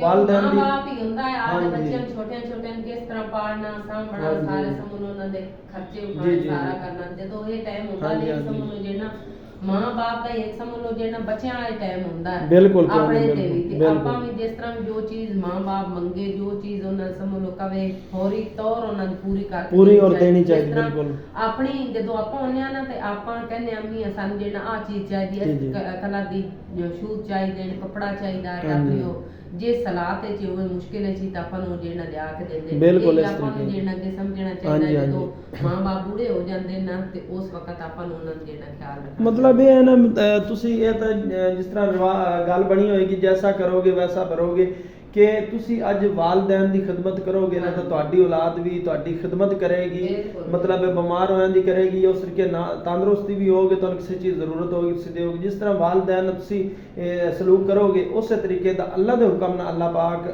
ਸਲੂਕ ਤੁਹਾਡਾ ਕਰਵਾਵੇਗਾ ਇਨਸ਼ਾਅੱਲਾ। ਤੇ ਬਾਕੀ ਬੱਚੇ ਜਿਹੜੇ ਨੇ ਉਹਨਾਂ ਨੂੰ ਇਹੀ ਮਤਲਬ ਸਮਝ ਬੂਝ ਦਿੱਤੀ ਕਿ ਆ ਦੇਖੋ ਮੈਂ ਵਾਲदैन ਦਾ ਕਰ ਰਿਹਾ ਤੇ ਤੁਸੀਂ ਵੀ ਕੱਲ ਨੂੰ ਇਸੇ ਤਰੀਕੇ ਆਪਣੇ ਵਾਲदैन ਦਾ ਕਰਨਾ ਹੈਗਾ। ਬਾਕੀ ਸਾਡੀ ਦੁਆ ਹੈ ਕਿ ਅੱਲਾਹ ਪਾਕ ਇਸੇ ਤਰੀਕੇ ਸਾਰਿਆਂ ਦੇ ਸਿਰ ਤੇ ਵਾਲदैन ਦਾ ਸਾਇਆ ਰੱਖੇ ਤੇ ਬੱਚਿਆਂ ਨੂੰ ਅੱਲਾਹ ਪਾਕ ਇਸੇ ਤਰੀਕੇ ਹਿਦਾਇਤ ਦੇਵੇ ਤੇ ਵਾਲदैन ਦੀਆਂ ਮਤਲਬ ਖਿਦਮਤਾਂ ਕਰਦੇ ਰਹਿਣ। ਬਾਕੀ ਠੀਕ ਹੈ ਇੰਸ਼ਾਅੱਲਾ ਕੱਲ ਦੀ ਵੀਡੀਓ ਫਿਰ ਮੁਲਾਕਾਤ ਹੋਵੇਗੀ। ਅੱਲਾਹ ਹਾਫਿਜ਼। ਅੱਲਾਹ ਹਾਫਿਜ਼। ਤੇ ਇੱਥੇ ਜਿਹੜਾ ਨਾ ਅੱਬੂ ਕੋਲ ਲਿਆ ਗਿਆ ਤੇ ਹੁਣ ਜਿਹੜਾ ਨਾ ਘਰ ਵਾਪਸ ਚੱਲੇ ਆਂਗੇ। ਹੁਣ ਚੱਲਨੇ ਆ ਘਰ ਕੈਸੇ ਇੱਥੇ ਜਿਹੜਾ ਨਾ ਅੱਬੂ ਦੇ ਕੋਲ ਬਾਜੀ ਨਹੀਂ ਤੇ ਇਜਾਜ਼ ਤੇ ਅੱਬੂ ਰਹਿਰਾ ਜਿਹੜੇ ਨੇ ਹੈਗੇ ਹਸਨ ਦੇ ਅੱਬੂ ਦੀ ਜਿਹੜੇ ਨੇ ਤਬੀਅਤ ਖਰਾਬ ਹੋ ਗਈ, ਉਹ ਘਰ ਚਲਾ ਗਿਆ ਹੈਗਾ। ਹੁਣ ਦਵਾਈ ਵਗੈਰਾ ਲੈ ਕੇ ਰੈਸਟ ਕਰਕੇ ਤੇ ਫਿਰ ਆ ਜਾਵੇਗਾ। ਤੇ ਅਸੀਂ ਹੁਣ ਜਿਹੜਾ ਮੌਸਮ ਖਰਾਬ ਹੋਇਆ ਖੋਤਾ ਹੈਗਾ ਤੇ ਚੱਲਨੇ ਆਂਗੇ ਘਰ। ਅਸਲ ਮੋਟਰਸਾਈਕਲ ਲੈ ਮੈਂ ਹੈਗਾ ਚੱਲਣੀ ਹੈ। ਮੋਟਰਸਾਈਕਲ ਜਿਹੜੇ ਨੇ ਸਟੈਂਡ ਦੇ ਵਿੱਚ ਰੱਖਿਆ ਹੋਇਆ ਹੈਗਾ। ਹਸਨ ਜਿਹੜਾ ਜਾ ਰਿਹਾ ਹੈਗਾ ਮੋਟਰਸਾਈਕਲ ਚੁੱਕਣ, ਮੋਟਰਸਾਈਕਲ ਚੁੱਕ ਕੇ ਨਾ ਤੇ ਉੱਥੋਂ ਫਿਰ ਅੱਗੇ ਜਿਹੜਾ ਨਾ ਘਰ ਜਾਂਦੇ ਰਵਾਂਗੇ। ਤੇ ਅੱਲਾਹ ਪਾਕ ਦਾ ਸ਼ੁਕਰ ਹੈ ਕਿ ਹੁਣ ਅੱਬੂ ਦੀ ਤਬੀਅਤ ਜਿਹੜੀ ਨਾ ਪਹਿਲੇ ਨਾਲੋਂ ਕਾਫੀ ਸਾਰੀ ਜਿਹੜਾ ਨਾ ਬਿਹਤਰ ਹੈ, ਹੁਣ ਠੀਕ ਹੈਗਾ। ਤੇ ਤੁਸੀਂ ਸਾਰੇ ਮੇਰੇ ਭੈਣਾਂ ਭਾਈਆਂ ਦੁਆ ਕਰਨੀ ਕਿ ਅੱਲਾਹ ਪਾਕ ਅੱਬੂ ਨੂੰ ਜਲਦੀ ਜਿਹੜਾ ਨਾ ਸ਼ਫਾ ਦੇਵੇ, ਤੰਦਰੁਸਤੀ ਦੇਵੇ ਔਰ ਸਿਹਤ ਦੇਵੇ ਔਰ ਲੰਮੀ ਜ਼ਿੰਦਗੀ ਦੇਵੇ। ਕਿਉਂਕਿ ਜਦੋਂ ਸਾਰੇ ਮੇਰੇ ਭੈਣਾਂ ਭਾਈ ਮਿਲ ਕੇ ਹੱਥ ਉਠਾਵਣਗੇ ਨਾ, ਦੁਆ ਕਰਨਗੇ ਨਾ, ਤਾਂ ਅੱਲਾਹ ਪਾਕ ਕਿਸੇ ਨਾ ਕਿਸੇ ਦੀ ਜ਼ਰੂਰ ਸੁਣੇਗਾ। ਜਦੋਂ ਸਾਰੇ ਮਿਲ ਕੇ ਹੱਥ ਉਠਾ ਕੇ ਦੁਆ ਕਰਦੇ ਨੇ ਤਾਂ ਅੱਲਾਹ ਪਾਕ ਕਿਸੇ ਨਾ ਕਿਸੇ ਦੀ ਜ਼ਰੂਰ ਸੁਣਦਾ ਹੈਗਾ। ਤੇ ਅੱਲਾਹ ਸੋਹਣਾ ਕਿਸੇ ਨਾ ਕਿਸੇ ਦੀ ਸੁਣ ਕੇ ਅੱਬੂ ਨੂੰ ਜਿਹੜਾ ਨੇ ਸ਼ਫਾ ਦੇਵੇਗਾ, ਤੰਦਰੁਸਤੀ ਔਰ ਸਿਹਤ ਦੇਵੇਗਾ। ਅੱਲਾਹ ਪਾਕ ਅੱਬੂ ਜਾਨ ਨੂੰ ਲੰਮੀ ਜ਼ਿੰਦਗੀ ਦੇਵੇ ਤੇ ਜਲਦੀ ਠੀਕ ਹੋ ਜਾਵੇ। ਬਸ ਅੱਬੂ ਦਾ ਕਰਕੇ ਨਾ ਪੂਰੀ ਫੈਮਿਲੀ ਬੜੀ ਪਰੇਸ਼ਾਨ ਹੈਗੀ। ਹੁਣ ਅੱਲਾਹ ਪਾਕ ਦਾ ਸ਼ੁਕਰ ਹੈ ਕਿ ਜਿਹੜਾ ਆਪਰੇਸ਼ਨ ਹੈ ਨਾ ਉਹ ਬਿਲਕੁਲ ਠੀਕ ਠਾਕ ਹੋ ਗਿਆ ਹੈਗਾ, ਕਾਮਯਾਬ ਹੋ ਗਿਆ। ਅੱਲਾਹ ਕਰੇਗਾ ਹੁਣ ਤਕਰੀਬਨ ਕੋ 5-4 ਦਿਨ ਰੱਖਣਗੇ, ਫਿਰ ਛੁੱਟੀ ਮਿਲ ਜਾਵੇਗੀ, ਫਿਰ ਅੱਬੂ ਜਾਨ ਨੂੰ ਲੈ ਕੇ ਘਰ ਤੁਰ ਜਾਵਾਂਗੇ। ਇੱਕ ਵਾਰੀ ਤਾਂ ਹੁਣ ਸਾਡਾ ਆਉਣ ਜਾਣ ਜਿਹੜੇ ਨਾ ਹੌਸਪੀਟਲ ਲੱਗੇ ਰਹਿਣਾ, ਜਿੰਨੀ ਦੇਰ ਤੱਕ ਅੱਬੂ ਜਾਨ ਨੂੰ ਛੁੱਟੀ ਨਹੀਂ ਨਾ ਹੁੰਦੀ ਉਨੀ ਦੇਰ ਤੱਕ ਫਿਰ ਆਉਣਾ ਜਾਣਾ ਪੈਣਾ ਹੀ ਹੈਗਾ। ਤੇ ਅਲਹਮਦੁਲਿਲਾ ਵੀ ਘਰ ਵਾਪਸ ਅਸੀਂ ਖੈਰੀ ਸਲਾਮਤੀ ਪਹੁੰਚ ਆਵਾਂਗੇ। ਤੇ ਅਸਲ ਅੱਬੂ ਜਿਹੜਾ ਨਾ ਕੋਈ ਘਰ ਆਇਆ ਹੋਏਗਾ ਤਾਂ ਬਹੁਤ ਜ਼ਿਆਦਾ ਸੀਗਾ, ਬੱਚੇ ਕਹਿੰਦੇ ਜਿਵੇਂ ਹੀ ਆਇਆ ਨਾ ਉਵੇਂ ਸੌਂ ਗਿਆ ਕਿਉਂਕਿ 2 ਦਿਨ ਹੋ ਗਏ ਨੇ ਜਿਹੜਾ ਨਾ ਹਸਪਤਾਲ ਵਿੱਚ ਭੱਜ ਕੇ ਅੱਧੀ ਰਿਪੋਰਟ ਕਰਾ ਕੇ ਲਿਆ, ਅੱਧੀ ਟੈਸਟ ਕਰਾ ਕੇ ਲਿਆ, ਅੱਧੀ ਕਰਾ ਕੇ ਲਿਆ ਤੇ ਥੱਕ ਗਏ ਨੂੰ ਬਹੁਤ ਜ਼ਿਆਦਾ ਗਿਆ ਸੀ, ਤਬੀਅਤ ਮੇਰੀ ਥੋੜੀ ਖਰਾਬ ਹੋ ਗਈ ਸੀ। ਤੇ ਫਿਰ ਘਰ ਆ ਗਿਆ ਵੀ ਥੋੜੀ ਰੈਸਟ ਕਰਨਾ ਗਿਆ, ਫਿਰ ਤੱਕਾਂਗੇ ਸ਼ਾਮ ਨੂੰ ਜੇ ਤਬੀਅਤ ਥੋੜੀ ਬਿਹਤਰ ਹੋਈ ਤਾਂ ਫਿਰ ਚਲਾ ਜਾਵਾਂਗਾ, ਨਹੀਂ ਤਾਂ ਇਜਾਜ਼ਤ ਪਈ ਹੈ ਕਿ ਬਾਕੀ ਨਹੀਂ ਜੀ ਮੈਨੂੰ ਉੱਥੇ ਜਾਣ ਕੇ ਹੈ। ਬਾਕੀ ਅਸੀਂ ਵੀ ਘਰ ਆ ਗਏ, ਬੱਚੇ ਜਿਹੜੇ ਸਾਫ਼ ਸਫਾਈ ਕਰਕੇ ਸਾਰੇ ਦਿਨ ਬਾਅਦ 4 ਪਈਆਂ ਨੇ ਦਿਖਾ ਲਈਆਂ ਨੇ, ਸਾਰੇ ਦਿਨ ਵੀ ਕਰ ਲੈਂਦੇ। ਹੁਣ ਕਿਹੜਾ ਨਾ ਖਾਣ ਸ਼ਾਮ ਦੀ ਜਿਹੜਾ ਖਾਣਾ ਉਹਦੀ ਤਿਆਰੀ ਕਰਨੇ ਹੈਗੇ, ਸ਼ਾਮ ਦੇ ਖਾਣੇ ਤੱਕਨੇ ਹੈਗੇ ਕੀ ਪਕਾਉਣਾ ਹੈਗਾ ਬੱਚਿਆਂ ਨੂੰ ਪੁੱਛ ਕੇ ਨਾ, ਤੇ ਫਿਰ ਸ਼ਾਮ ਦੇ ਖਾਣੇ ਦੀ ਜਿਹੜਾ ਨਾ ਤਿਆਰੀ ਕਰਨੀ ਹੈਗੇ। ਬਾਕੀ ਤੁਸੀਂ ਸਾਰੇ ਮੇਰੇ ਭੈਣਾਂ ਭਾਈਆਂ ਮਿਲ ਕੇ ਦੁਆ ਕਰਨੀ ਕਿ ਅੱਲਾਹ ਪਾਕ ਅੱਬੂ ਨੂੰ ਤੰਦਰੁਸਤੀ ਔਰ ਸਿਹਤ ਔਰ ਲੰਮੀ ਜ਼ਿੰਦਗੀ ਦੇਵੇ। ਅੱਲਾਹ ਪਾਕ ਹਰ ਦੇ ਮਾਂ ਬਾਪ ਜਿਤਨੇ ਵੀ ਕਿਸੇ ਦੇ ਅੰਮੀ ਬਿਮਾਰ ਹੈ, ਅੱਬੂ ਬਿਮਾਰ ਹੈ, ਅੱਲਾਹ ਪਾਕ ਉਹਨਾਂ ਨੂੰ ਸ਼ਫਾ ਦੇਵੇ, ਤੰਦਰੁਸਤੀ ਔਰ ਸਿਹਤ ਔਰ ਲੰਮੀ ਜ਼ਿੰਦਗੀ ਦੇਵੇ। ਤੇ ਤੁਸੀਂ ਸਾਰੇ ਮੇਰੇ ਭੈਣਾਂ ਭਾਈਆਂ ਦੁਆ ਅੱਬੂ ਜਾਨ ਵਾਸਤੇ ਕਰਨੀ ਹੈਗੀ, ਅੱਬੂ ਜਾਨ ਜਲਦੀ ਜਲਦੀ ਠੀਕ ਹੋ ਜਾਵਣ ਤੇ ਘਰ ਆ ਜਾਵਣ, ਕਿਉਂਕਿ ਮਾਸ਼ਾਅੱਲਾ ਹੁਣ ਜਿਹੜਾ ਆਪਰੇਸ਼ਨ ਉਹ ਤਾਂ ਕਾਮਯਾਬ ਹੋ ਗਿਆ ਹੈਗਾ, ਉਹ ਤਾਂ ਹੋ ਗਿਆ ਹੈਗਾ ਖੈਰ ਸਲਾਮਤੀ। ਹੁਣ ਅੱਬੂ ਜਾਨ ਦੀ ਤਬੀਅਤ ਪਹਿਲੇ ਨਾਲੋਂ ਕਾਫੀ ਬਿਹਤਰ ਹੈਗੀ, ਪਰ ਅੱਲਾਹ ਪਾਕ ਖੈਰ ਕਰ ਸੀ ਗਿਆ। ਤੁਹਾਡੀ ਸਾਰੇ ਮੇਰੇ ਭੈਣਾਂ ਭਾਈ ਦੁਆਵਾਂ ਅੱਬੂ ਦੇ ਨਾਲ ਇਨਸ਼ਾਅੱਲਾ ਅੱਬੂ ਜਾਨ ਬਹੁਤ ਜਲਦ ਠੀਕ ਹੋ ਜਾਵੇਗਾ ਤੇ ਘਰ ਆ ਜਾਵੇਗਾ। ਸ਼ਾਮ ਦੇ ਖਾਣੇ ਦੀ ਜਿਹੜਾ ਤਿਆਰੀ ਕਰ ਲਈ, ਜਿਹੜੀ ਦਾਲ ਹੈ ਨਾ ਉਹ ਉਬਾਲ ਕੇ ਆਇਸ਼ਾ ਫਾਤਿਮਾ ਨੇ ਜਿਹੜੇ ਨੂੰ ਪਾਰਟੀ 'ਚ ਕੱਢ ਦਿੱਤੀ ਗਈ। ਤੇ ਹੁਣ ਮੈਂ ਜਿਹੜੇ ਨੂੰ ਭੁੰਨੀ ਲਾਉਣ ਲੱਗੀ ਹੈਗੀ, ਜਿਹੜੇ ਮਿਰਚਾਂ ਪਿਆਜ਼ ਨੇ ਉਹ ਤੇ ਰੱਖ ਦਿੱਤੇ ਨੇ, ਤੇ ਜਿਹੜੇ ਟਮਾਟਰ ਨੇ ਉਹ ਮੈਂ ਤੁਹਾਨੂੰ ਕੋਲ ਕੱਟ ਲੈਣੀ ਹੈਗੀ। ਅੱਜ ਸ਼ਾਮ ਦੇ ਖਾਣੇ ਦੇ ਵਿੱਚ ਅਸੀਂ ਬਣਾਈ ਹੈਗੀ ਮੂੰਗੀ ਮਸਰਾਂ ਦੀ ਦਾਲ, ਤੇ ਬੜੀ ਮਜ਼ੇਦਾਰ ਬਣਦੀ ਹੈਗੀ। ਤੇ ਅੱਜ ਮੈਂ ਆਖਿਆ ਬੱਚਿਆਂ ਨੂੰ ਸ਼ੌਕ ਨਾਲ ਬਣਾਉਂਦੇ ਹੈਗੇ, ਕਿਉਂਕਿ ਅੱਗੇ ਫਿਰ ਜਿਹੜਾ ਨਾ ਕਦੇ ਮਿਰਚਾਂ ਪਿਆਜ਼ ਮਸਾਲਾ ਬਣਾ ਲੈਂਦੇ, ਕਦੀ ਆਂਡੇ ਬਣਾ ਲੈਂਦੇ, ਕਦੀ ਕੋਈ ਚੀਜ਼ ਬਣਾ ਲੈਂਦੇ ਸੀ। ਤੇ ਅੱਜ ਮੈਂ ਆਖਿਆ ਦਾਲ ਬਣਾਉਣੀ ਹੈਗੀ। ਆਇਸ਼ਾ ਫਾਤਿਮਾ ਦੀ ਦਾਲ ਉਬਾਲ ਕੇ ਰੱਖ ਦਿੱਤੀ ਹੈਗੀ, ਤੇ ਮੈਂ ਕਿਹਾ ਜਲਦੀ ਜਲਦੀ ਜਿਹੜਾ ਨਾ ਖਾਣਾ ਬਣਾ ਲਵਾਂ ਕਿ ਹਸਨ ਅੱਬੂ ਜਿਹੜਾ ਨਾ ਖਾਣਾ ਖਾ ਕੇ ਤੇ ਫਿਰ ਜਾਵੇਗਾ, ਕਿਉਂਕਿ ਜਿਹੜਾ ਨਾ ਸ਼ਾਮ ਟਾਈਮ ਜਿਹੜਾ ਨਾ ਕਹਿੰਦਾ ਪਿਆ ਵੀ ਨਮਾਜ਼ ਭਾਈ ਤੇ ਹਸਨ ਅੱਬੂ ਨੇ ਰਲ ਕੇ ਜਾਣਾ ਹੈਗਾ, ਤੇ ਇਹ ਫਿਰ ਹਸਨ ਅੱਬੂ ਉੱਥੇ ਰਹਿ ਜਾਵੇਗਾ, ਉਹਦੀ ਚਾਲ ਭਾਈ ਜਿਹੜਾ ਨਾ ਉਹ ਆ ਜਾਵੇਗਾ ਘਰ ਵਾਪਸੀ। ਤੇ ਜਲਦੀ ਜਲਦੀ ਖਾਣਾ ਮੈਂ ਕਿਹਾ ਬਣਾ ਲੈਣੀ ਕਿ ਖਾ ਕੇ ਫਿਰ ਜਲਦੀ ਚਲਾ ਜਾਵੇਗਾ। ਮਿਰਚਾਂ ਪਿਆਜ਼ ਭੁੱਜ ਜਾਂਦੇ ਨੇ ਤਾਂ ਫਿਰ ਵਿੱਚ ਬਾਕੀ ਦੀ ਚੀਜ਼ਾਂ ਨਹੀਂ ਨਾ ਉਹ ਪਾਵਾਂਗੇ। ਮਿਰਚਾਂ ਪਿਆਜ਼ ਜਿਹੜੇ ਨਾ ਭੁੱਜ ਗਏ ਨੇ, ਹੁਣ ਵੀ ਟਮਾਟਰ ਵੀ ਪਾ ਦਿੱਤੇ ਨੇ, ਲਾਲ ਮਿਰਚਾਂ ਵੀ ਪਾ ਦਿੱਤੀਆਂ ਨੇ, ਹਲਦੀ ਸਾਰੇ ਮਸਾਲੇ ਨੂੰ ਪਾ ਕੇ ਉਹਨਾਂ ਨੇ ਨਾ ਅੱਛੀ ਤਰ੍ਹਾਂ ਜਿਹੜਾ ਨਾ ਤੜਕਾ ਲਾ ਲੈਣੀ। ਜਦੋਂ ਤੜਕਾ ਲਾ ਗਿਆ ਉਹਦਾ ਫਿਰ ਜਿਹੜਾ ਨਾ ਦਾਲ ਕੋਲ ਜਿਹੜੇ ਪਈ ਉਹ ਵਿੱਚ ਪਾ ਦੇਣੀ। ਦਾਲ ਮਾਸ਼ਾਅੱਲਾ ਆਪਣੀ 2-3 ਮਿੰਟਾਂ ਦੇ ਵਿੱਚ ਹੋ ਜਾਵੇਗੀ ਤਿਆਰ। ਉਸ ਤੋਂ ਬਾਅਦ ਫਿਰ ਬਣਾਵਾਂਗੇ ਰੋਟੀਆਂ। ਰੋਟੀਆਂ ਵੀ ਜਿਹੜਾ ਤਵੇ ਤੇ ਬਣਾਉਣੀਆਂ ਨੇ, ਕਿਉਂਕਿ ਜਿਹੜਾ ਨਾ ਲੱਕੜੀ ਆਪਣੀ ਤੰਦੂਰ ਦੀਆਂ ਖਤਮ ਹੋ ਗਈਆਂ ਨੇ, ਤੰਦੂਰ ਗਰਮ ਨਹੀਂ ਕਰਨਾ। ਹੁਣ ਜਿਹੜਾ ਨਾ ਲੱਕੜਾਂ ਲੈਣੀਆਂ ਹੈਗੀਆਂ ਅੱਜ ਕੱਲ੍ਹ ਦੇ ਵਿੱਚ, ਜਿਹੜਾ ਨਾ ਫਿਰ ਨਵੀਆਂ ਲੈ ਆਵਾਂਗੇ ਤੇ ਫਿਰ ਤੰਦੂਰ ਪਾਇਆ ਕਰਾਂਗੇ, ਤੰਦੂਰ ਗਰਮ ਕਰਕੇ ਤੇ ਉਸ 'ਤੇ ਰੋਟੀਆਂ ਲਾਵਾਂਗੇ, ਕਿਉਂਕਿ ਜਿਹੜਾ ਤੰਦੂਰ ਦੀ ਰੋਟੀ ਨਾ ਉਹਦਾ ਸਹਿਕਾ ਬਹੁਤ ਜ਼ਿਆਦਾ ਹੁੰਦਾ ਹੈਗਾ, ਤੇ ਤਵੇ ਦੀ ਰੋਟੀ ਜਿਹਨੂੰ ਹਾਲੇ ਤੱਕ ਚੰਗੀ ਨਹੀਂ ਲੱਗਦੀ, ਕਿਉਂਕਿ ਹਾਲੇ ਤੱਕ ਗਰਮੀ ਹੈਗੀ, ਸਰਦੀਆਂ ਦੇ ਵਿੱਚ ਚੰਗੀ ਲੱਗਦੀ ਹੈਗੀ। ਤੇ ਮੈਂ ਮਜਬੂਰੀ ਪਿੱਛੇ ਬਸ ਤਵੇ ਤੇ ਰੋਟੀਆਂ ਬਣਾਉਣੀਆਂ ਨੇ, ਤਵੇ ਤੇ ਬਣਾ ਲਵਾਂਗੀ ਨਾਲ, ਤੇ ਰੋਟੀਆਂ ਜਿਹੜੀਆਂ ਰੋਟੀਆਂ ਬਣਾਵਾਂਗੇ ਤਵੇ ਤੇ ਬਰੀਕ ਬਰੀਕ ਦੇ ਨਾਲ। ਜਿਹੜਾ ਨਾ ਦਾਲ ਦਾ ਸਾਲਣ ਹੋਵੇਗਾ ਮਾਸ਼ਾਅੱਲਾ ਬੜਾ ਹੀ ਮਜ਼ੇਦਾਰ ਬਣੇਗਾ। ਤੇ ਸਾਲਣ ਜਿਹੜਾ ਪਾ ਕੇ ਤਿਆਰ ਹੋ ਗਿਆ, ਹੁਣ ਜਿਹੜਾ ਨਾਲ ਰੋਟੀਆਂ ਬਣਾਉਣੀਆਂ ਸ਼ੁਰੂ ਕਰ ਦਿੱਤੀਆਂ ਨੇ। ਹਸਨ ਡੱਬੂ ਨੂੰ ਪਹਿਲੇ ਦੇਣੇ ਹੈਗੇ ਉਹਨੇ, ਕਿਉਂਕਿ ਜਾਣਾ ਹੈਗਾ ਨਾਲ ਨੂੰ ਕੇ ਰੈਡੀ ਹੋ ਗਿਆ ਹੈਗਾ, ਕਿਉਂਕਿ ਜਿਹੜਾ ਨਾ ਕੱਲ ਪਰਸੋਂ ਦਾ ਗਿਆ ਸੀ ਨਾ ਦੂਸਰੇ ਹਸਪੀਟਲ ਤੋਂ, ਉੱਥੋਂ ਦੇ ਜਰਾਸੀਮ ਤੇ ਜਿਹੜਾ ਨਾ ਨੀਂਦਰਾ ਸੀਗਾ, ਥਕਾਵਟ ਬਹੁਤ ਜ਼ਿਆਦਾ ਸੀਗੀ, ਨਾਤਾ ਹੈਗਾ ਤੇ ਹੁਣ ਥੋੜ੍ਹਾ ਫਰੈਸ਼ ਹੋਏਗਾ। ਤੇ ਹੁਣ ਜਿਹੜਾ ਨਾ ਖਾਣਾ ਦੇਣੇ ਖਾ ਕੇ ਸ਼ਾਮ ਹੋਈ ਫਿਰ ਭਾਈ ਨਵਾਜ਼ ਨਾਲ ਮਿਲ ਕੇ ਨਾ ਤੇ ਗੱਡੀ ਤੇ ਚਲੇ ਜਾਵਣਗੇ ਉਹਦੇ ਹਸਪੀਟਲ, ਇਹ ਉੱਥੇ ਰਹਿ ਜਾਵੇਗਾ ਤੇ ਇਜਾਜ਼ ਭਾਈ ਜਿਹੜੇ ਨੂੰ ਘਰੇ ਆ ਜਾਵੇਗਾ।